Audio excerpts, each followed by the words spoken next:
Today we are going to start into the final part of our series on the discipline of grace, a book by Jerry Bridges.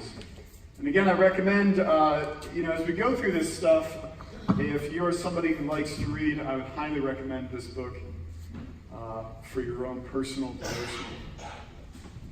In the news this past week or two, you may have seen those tabloid headlines talking about how Jeff Bezos and his wife are divorcing. Jeff Bezos, of course, the owner and founder of Amazon.com. Remember when they just sold books online? And now it's become this massive behemoth. He's the richest person on the planet, and now the intimate details of his marital situation are being splashed across tabloid headlines. Powerful, brilliant person, yet with a wife of 25 years and 4 kids, he apparently chose to have an affair. And it poses an uncomfortable question to the world. Why is it that we cannot seem to be able to control ourselves? People usually think of they'll go celebrate recovery and look at the people there and say, oh, of course they can't control themselves, but I'm cultured and I'm different than them. I had, a good upbringing. But then they look at people like that and how am I any different than him? Why do we continually do what we know to be wrong? I can tell you, even though I don't know really anything about what ended that relationship, I can tell you that the beginning of the end was not the affair. It was a series of smaller choices that led to it. Perhaps pursuing greater and greater time, at work and those business opportunities and sacrificing the time with the relationship, and then, with the woman, a lingering look and a friendly response and maybe a late night text. Sarah knows that if I'm giggling with a late night text, it's my old friend Oliver, as he and I text each other back and forth. Your life, though, is a series of choices. And those choices become habits. Those habits determine who you are. Dawson Trotman said, "You're going to be what you are now becoming." Whenever I have the opportunity to teach students, one of the things I try and work into them is you guys got to understand, especially high school students, right? They hit that, junior and senior year, and some of them kick into coasting mode because they've got the required credits in before they go to college. I'm like, look, you're not going to hit some magic switch when you enter college and become a radically different person than you are right now. Speaking from personal experience, I was a lazy student. And when I hit college, it was not easy to suddenly stop being a lazy student. Those habits that we build up over time develop a momentum of their own that is difficult to stop. 2 Peter, when he talks about false teachers, take note of one of his descriptions of them. 2 Peter 2:14, he says, "They have eyes full of adultery, insatiable for sin. They entice unsteady souls. They have hearts trained in greed, accursed children." He speaks to people who have these insatiable desires. How many people around us feel helpless in the face of attempting to control their own desires? And then that phrase, he said, they have hearts trained in greed. It's not just that they happen to have a character trait of greediness. This is something that has been built up over time as small decisions to pursue wealth and financial gain over time have led to a lifestyle where they are defined by their greed. Like the pattern worn in my backyard of me taking the dog outside. When I walk him, there is a groove that I'm wearing into the grass in the backyard. And your life, you develop patterns like that, like trails in the wood. Where do your paths lead? Micah 7:3, the prophet speaks to these people and he says, "Concerning evil, both hands do it well."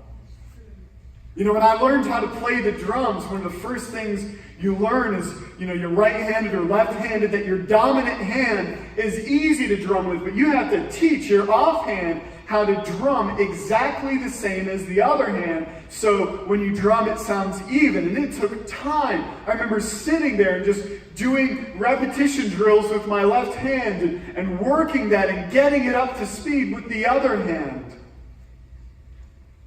Let me tell you, I did that in my own life in other areas. I used to lie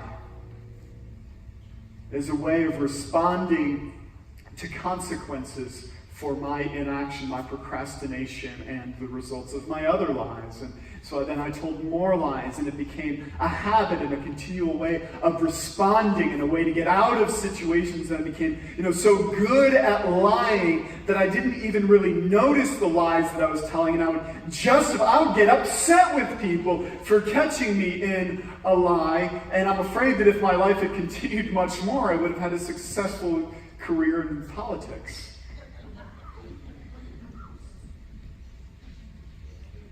Concerning evil, both hands do it well. So when he says, that verse before, when he says they have hearts trained in greed, that's the same word when Paul tells Timothy to train himself in godliness. It's the same concept. So we ask ourselves, what does the opposite look like? If Jeff Bezos destroyed his marriage one decision at a time, what does it look like to build up my life? One decision at a time. It's the small things. For me, choosing to really work on remembering to empty my pockets before I put them in the laundry bin. It's tired of picking old wrappers and receipts out of the laundry. Some of you husbands know what I'm talking about. And the small things like me continually forgetting or remembering not to run the hot water while she's in the shower. You hear the yelling from the bathroom. Sometimes the Christian life is defined, by those big, life-changing moments. We make, a decision, or God does something powerful in our lives. But let me tell you, it is lived out following Jesus in a series of very small, very ordinary decisions that you are making a dozen times without even realizing it. Thought that we dwell on or discard. And so it's good to recognize areas that need, changing as we, make commitments and even memorize verses, to address those areas of need in our lives. But you have to follow through in the day-to-day. And the truth is, if, you identified some area in your life that you need strengthening in, or some sin that needs fighting, here's the truth. There is a pattern of failure in your life in that area. Like I said, for me, it was lying. You have a pattern of choosing sin in that area, and it's built up this momentum that is going to be that you're going to need to fight against. I remember when I ran a basketball outreach program in Virginia, these kids from low-income housing would come in to play basketball in the church twice a month. We do like a little devotional with them, and it was fascinating. These kids, most of them had zero church experience. Some of them had never even been in a church building before. And there were several times where I stepped in the middle of a fist fight about to happen. And as I talked to them, it just struck me how much, for these young men, the pattern of their life, how do I deal with conflict? Over and over and over again, it was reinforced that I'm gonna fight you. And that it was no small thing just to tell them, love your enemies. Turn the other cheek if somebody smacks you in the face. That's going to require more to address in their lives than me just telling them the one time. When I began to battle lust in my life, I was fighting against something that had gripped my life in a pattern for years. So what we need, big church word for the day, mortification. You may have heard somebody say, I was mortified. And really, the meaning of that word is I was ready to die. I was so embarrassed. I made Sarah feel like that plenty of times. It's mortified. So to mortify your sin, here's the concept in Romans 8:13. For if you live according to the flesh, you will die. But if by the Spirit you put to death the deeds of the body, you will live. So we are commanded in the Christian life to take our sin out back and kill it, or it will kill you. This isn't overkill. This is the only appropriate response. I want you to consider, maybe some of you, have you ever had bed bugs enter your house? What was your response then? Mortify. You know, when people discover bed bugs in their house, nobody's like, oh, maybe I'll call somebody next week if I get around to it. And it's never like a half measure, like, honey, I'm just really just going to try and keep them on your side of the bed. And there's no surrender once you begin fighting that. It's not like, well, maybe we can train them not to bite so much. And we fight them regardless of cost. You have somebody come into your house like, hey, I've got bed bugs, and hey, you want a month's rent check to do this? Sure. You want me to move out of my house for a week? Sure. You want me to burn all of my clothing? Yeah, I'll burn the sofa too. Whatever it takes. Remember in the Minister Alliance dealing with one woman's infestation, calling and very, poor situation, and the exterminator basically told me she's going to have to come through this literally with none of her possessions intact. It is a total loss. She will basically not even get the clothing on her back. We're going to burn everything. Let me ask you, is this how you feel about your sin? If you're presented with that choice, like, look, God, if that's what it takes, let me just come through this with everything in ashes behind me, that this is touched. Colossians 3:5, put to death, therefore, what is earthly in you. Sexual immorality, impurity, passion, evil desire, and covetousness, which is idolatry. He speaks of our desire for that latest iPhone coming out as idol worship and something that has to be killed before it kills us. When God brought the people of Israel out of slavery from the land of Egypt, he said, look, I'm fulfilling the promise I made to your forefather Abraham. I'm going to give you the land of Canaan to dwell in, you and your descendants forever. But what you're going to have to do is kill or drive out the people who live there now. These people sacrificed their children in fire to idols that they thought would bring the rains. God says, drive them out entirely. But here's what happened. In the book of Joshua, he details the conquest. God gives them victory. They defeat every major army. At the end of Joshua, they divide up the land. The next book, the book of Judges, opens like this. When Israel grew strong, they put the Canaanites to forced labor, but did not drive them out completely. They looked at these people and they said, you know what? You'd make a useful slave. We're not going to drive them out completely. We're just going to figure out a way to live with them. And what followed is 400 years of this pattern where they began to worship the old idols of the people who lived there before them. They fell into sin, and then the consequences, and crying out to God to deliver them. God delivers them, and they go right back to the old ways. 400 years of this continual cycle in their lives because they did not finish the work that he had called them to. Don't make the same kind of mistake with your sin. Don't assume that you can let the devil into your door and confine him to the kitchen. You know how we do that? We have guests over, right? And we shut the bedroom door because that's where we've thrown all our dirty laundry 10 seconds before they walk in the door. And so you go to somebody's house, there's like the acceptable area. You're a guest, and let me understand this. If you allow Satan a grip in your life, he's going to be in your bathroom opening drawers.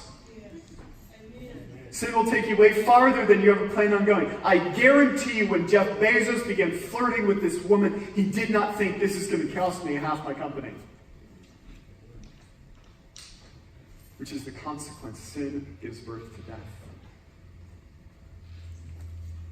So we are to fight against it with the aim of killing it entirely. 2 Corinthians 7:1. Since we have these promises, beloved, let us cleanse ourselves from every defilement of body and spirit, bringing holiness to completion in the fear of God. What good is it to simply aim at cleansing one part of your life? It is like those, what vodka commercials now, they say 100% gluten-free. The idea, somebody, I'm going to rid my life of toxins, like gluten. I'm just going to drink Grey Goose vodka and be healthy. What good is it?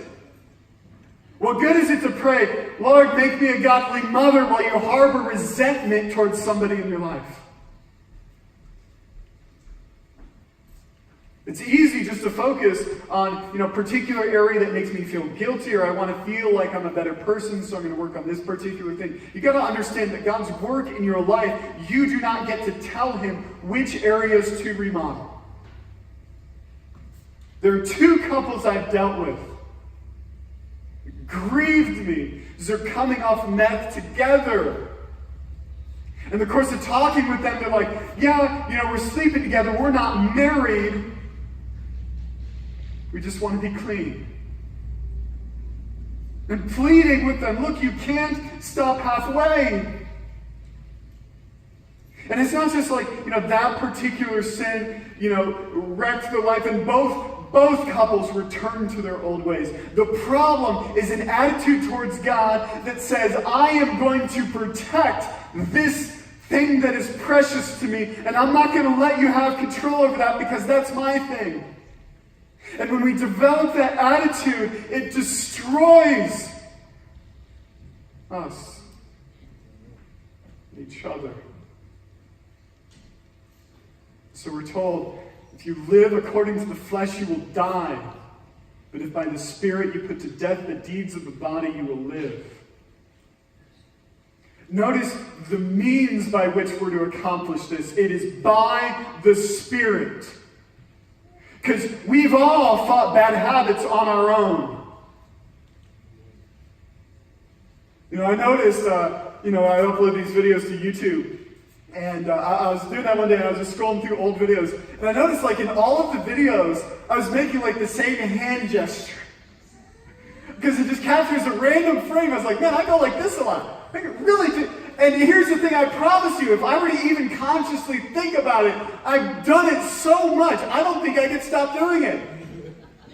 Unless I were to duct tape my hands to the side of my body and talk like this, I'd still be trying to flop my hands around because it's hard. So don't fool yourself to think that this thing that's gripped you for 17 years, you're just going to wake up and decide, I'm going to live differently.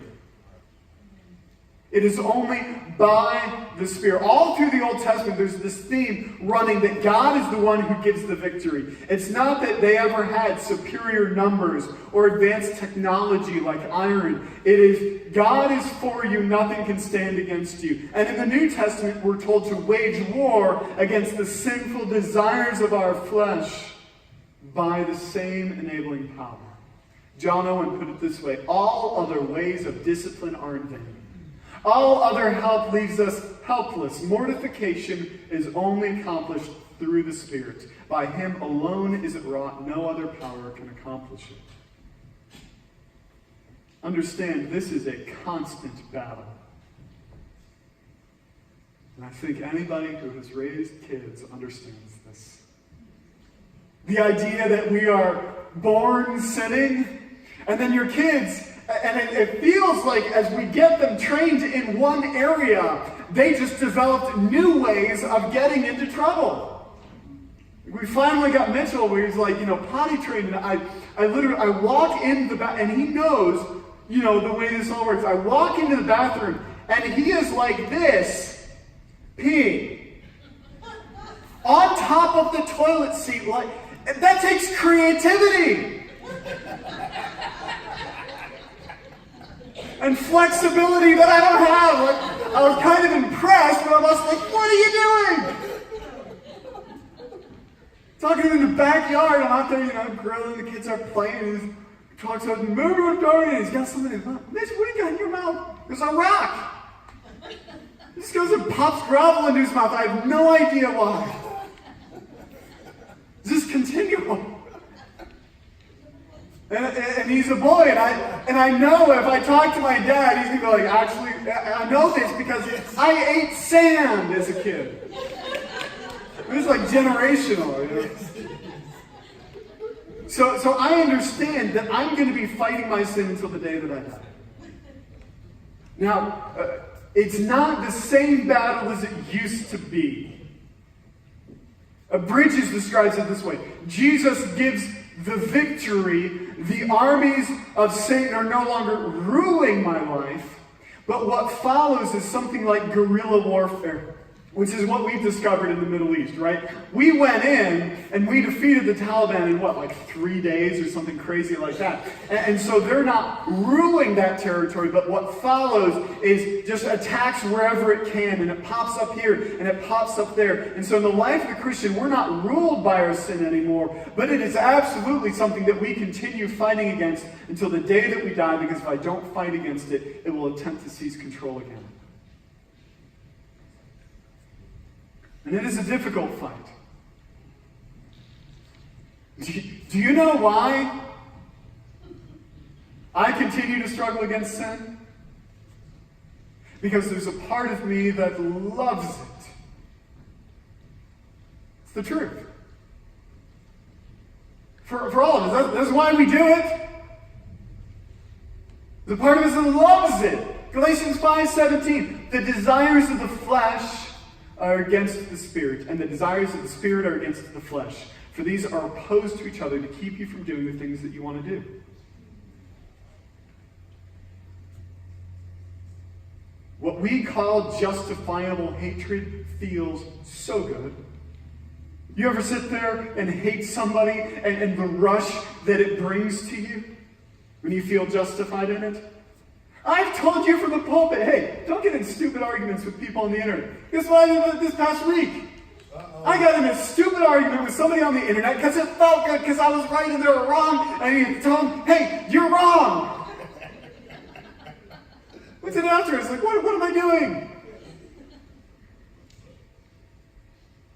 The desires of the flesh are against the Spirit. So how can we get to the point of killing something that we secretly love? I'm very sparing with the pop culture references, but in the movie Infinity Wars, spoiler if you haven't seen it, just plug your ears or go la la la. Really, you haven't seen it? Well, whatever. The one person, yeah, plug your ears. I'm sorry, I figured, man, it's on Netflix, so everybody's seen it. So you got this villain guy, Thanos, he's trying to get these shiny rocks. And he comes to a point where he has to give up his adopted daughter, whom he loves in his own way. Then he throws her off a cliff. The reason why is because he loved power more, that he was willing to sacrifice anything that stood in its way. What will give you the ability to kill your pet sin that you love? If you love God more than that. That's what brings victory to this. It's not like, oh man, let me stand up here and beat you down to the point where you feel so guilty that you've just got to change. Guilt and shame typically do not drive people to lifelong habits of righteousness. The love of God will.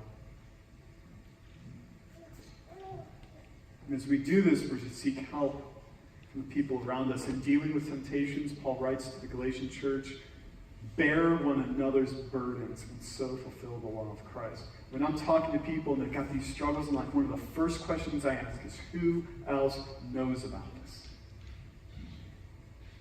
Do you have somebody that you have shared every detail of this with, and who can give you godly counsel and support? And if 50% of the time, nobody else knows about this. I'm not talking like some Facebook friend you used to know in high school. I mean a real friend, a godly person, a discipling, mentoring relationship. You're walking together as brothers, as sisters, somebody who knows your struggles and will call you out to your face when you need it. If you don't have that, that is one of the biggest functions of the body of Christ. Not just to come here and sit for an hour. Find a way to be that for somebody else. Go back and give you some context for that one verse we read in Galatians 5. And we're to live by the Spirit. So he says, but I say, walk by the Spirit, and you will not gratify the desires of the flesh. For the desires of the flesh are against the Spirit, and the desires of the Spirit are against the flesh.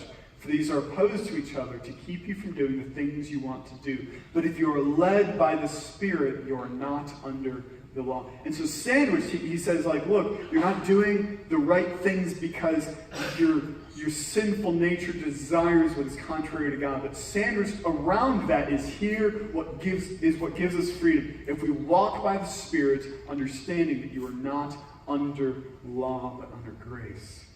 How is it that I get to the point where I love God more than I love my sin? To understand the meaning of grace, that God has forgiven me entirely. So even when I get in stupid arguments on the internet, God's grace applies to that. Even if I tell a white lie to Sarah, God's grace applies to that in a way that is unfathomable to me and I don't deserve. It is only grace that will pick you back up when you fall. Only grace that will give you the courage to be open and transparent about your failings with other people. And that closeness with God, when we walk in the Spirit, when we dwell in His presence, when we are disciplined, everything we've been talking about for the past several months, when we live that way, that is the greatest protection from the enemy and the greatest source of joy. And the only reason for our confidence. So if I could say one thing to sum up the last several months of preaching for you today, is that as I follow Jesus, the defining character of that relationship is His love for me that is based on the sacrifice of Christ alone. His work is finished. And that my response to that is to live a disciplined and fully committed life. And the result of that is joy. I want you to have that this morning. So I invite you as we pray this morning that you would settle in your heart the direction that your life is going to take. And that you would be seeking the grace and the power of God to get you there. Let's pray. God, what is it that we can say in response to the grace that you've poured out towards us? What is it? There's no song that we could sing that could fully capture it. There's no single deed that we could do to repay it. So pray that the response of our hearts and our mouths and our lives would be an unending, full-scale devotion to you. God, I pray that you would shine the light of your word into the darkest corners of my life, that you would not only bring to me an awareness of those areas that I fall short, but in comparison to your love, that I would be willing to make any sacrifice, and that by the power of your Spirit, that it would be driven out entirely. In Jesus' name.